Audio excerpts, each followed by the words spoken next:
first quarantine crafting video, I made the pieces of macrame that are behind me.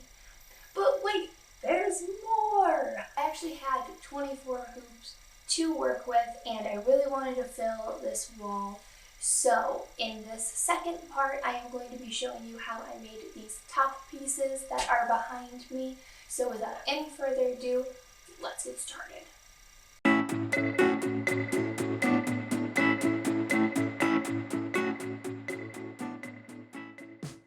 I'm going to quickly go over some of the knots I used for these pieces. We have the lark's head knot. You take a piece of yarn, fold it in half, and stick the ends through that U shape at the top. Next we have the clove hitch knot. You take the end of the string and pull it up to the right, and then up to the left and pull the end through that hole. This is the knot I used mainly on all of the top pieces I made.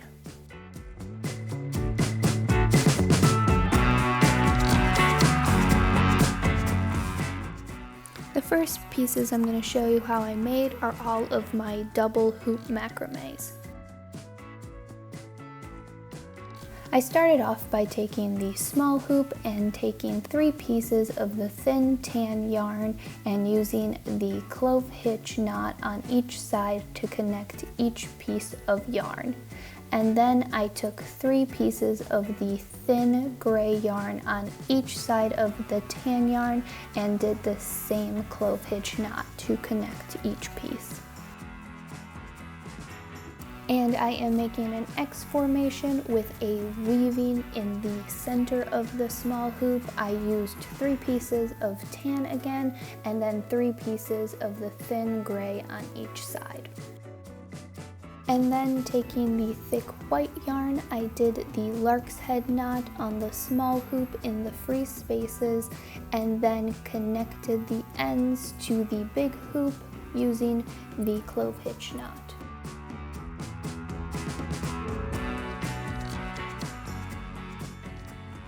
This next macrame piece took me the longest to connect the big hoop and the small hoop. I took 26 pieces of the thin red yarn and did the clove hitch knot on each end of the hoops to connect them, and between the 26 pieces there will be a slight gap in the middle. Once I was done with 13 pieces of the thin red yarn connecting it to the small hoop, I took 15 more pieces on the same side, but just connected each end to the big hoop. And it should look something like this. Next, I took the thin tan yarn and did the clove hitch knot on the big hoop, and then wove the tan yarn over the red and under to make a triangle on the outside hoop, and then did the clove hitch knot on the smaller hoop and did the same thing, weaving the tan over and under to make a triangle in the inner circle.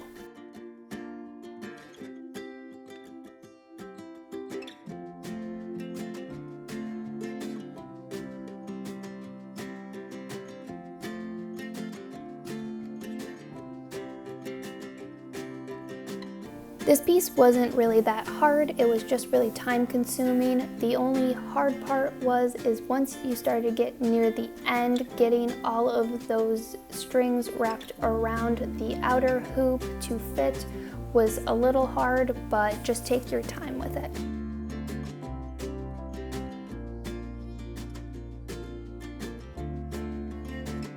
My next double hoop macrame that I made, I used the same method of connecting the big hoop and the small hoop, just taking those pieces and doing the clove hitch knot across each end of the hoops to connect them.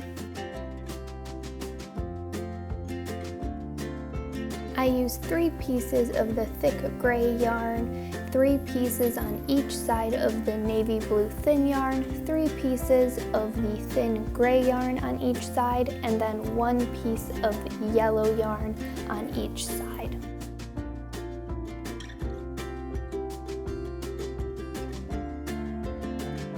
And am then creating an X shape. I am going to be weaving the same amount of pieces over and under each piece to create a woven plaid look in the center.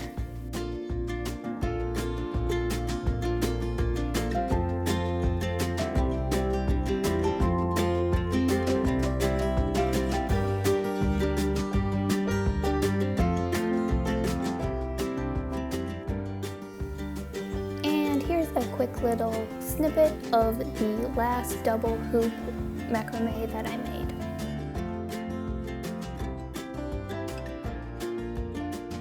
Now that I showed you how I made all of my double hoop macrames, I'm going to show you some of the single hoop macrames that I made using that clove hitch knot on both sides. Again, I just did different weavings and colors and patterns. This is definitely not a hard craft to pick up. I just looked at some pictures online for inspiration and then just went and started creating.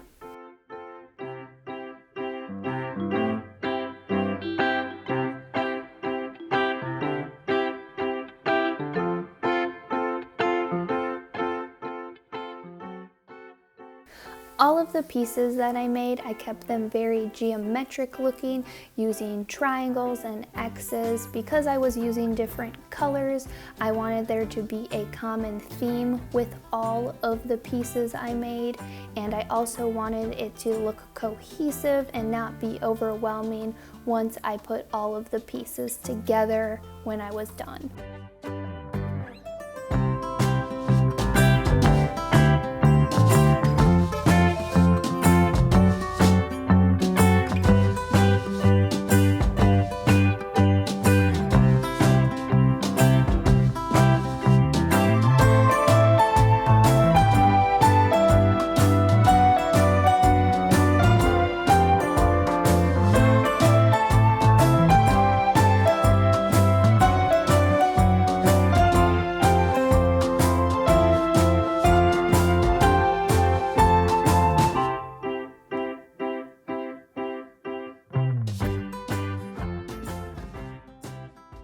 And this is the final wall complete, guys. I hope you liked this video. I personally really enjoyed this craft. Once you have the knots down, you can create all different kinds of patterns and textures and really make this whatever you want it to be. And I think that's why I like this craft so much. It's not like knitting or anything where you have to kind of follow a pattern and you have to constantly keep counting. This can literally be whatever you want it to be. And if you haven't already, give this video a thumbs up, subscribe to my channel, and hit the notification button so that you know when I post. And if you try out this craft, send me a photo on Instagram at Miley_Gonzalez. I definitely want to see it. And I will see you guys in the next video. Bye, guys.